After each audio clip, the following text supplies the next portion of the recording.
Okay, so quick review. So we just got these not so long ago, and they all came like within each other, and then it fit all in one big luggage. As soon as I opened them, they're very spacious in the inside. You have this side, and then you have more space on this side, which I liked. I can tell like everyone's main concern was about it easily getting dented and stuff, and I can see how that could happen, especially at the airport. You really have no control over what they do as far as luggage. I would say the outside is not that like sturdy, but overall I think it's good. I found that the zippers were all good.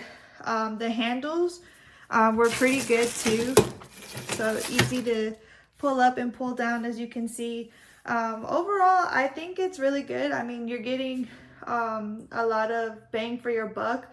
If you compare it to like, you know, like if you were to go to Ross or something, like normally their luggages for like those two are like 60 bucks each.